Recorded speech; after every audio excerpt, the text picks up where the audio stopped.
It was on the strength of the fellowship God had with Adam that allowed Adam assume a posture that he could know what God knew. I've taught you here numerous times that whatever Adam named them, so it was thereof. It means that there was a fellowship Adam had with God that enabled Adam become as God was supposed to be. Are you with me? So what allowed Adam assume that posture was not just because he was not yet a fallen man, it was on the strength of the fellowship God had with him. So anytime God came to fellowship with Adam at the garden, Adam was automatically assuming what God was. Are you with me? So the point of fellowship was the point of Adam becoming. Now, the moment men fell, the next thing we could see was that it was not the voice of God. Now, the Bible said that the Lord came looking for him, asking, "Where are you?" I thought that's not last month or last 2 months.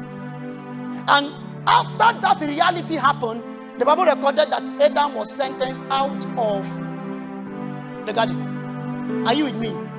Now, after this account, if you read your Bible very well, there was no place that the Bible recorded that fellowship happened again.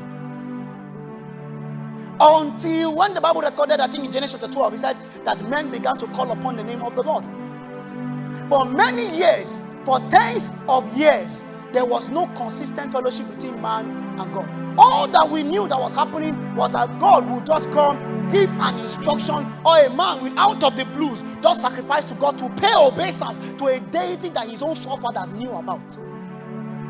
In fact, there was no rite of passage of information between fathers and children.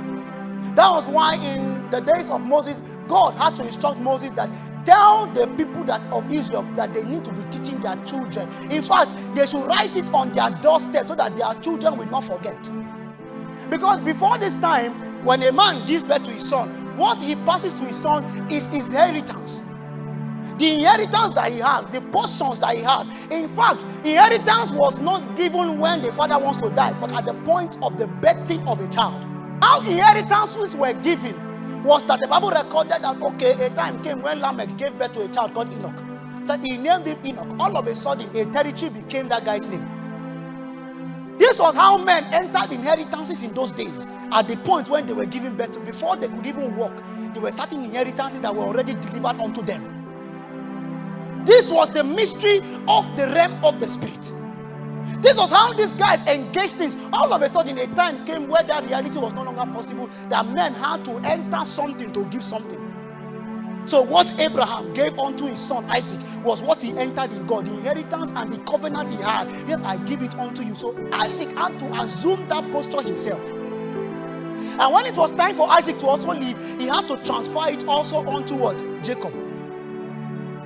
So he now became the God of what? Abraham and Jacob.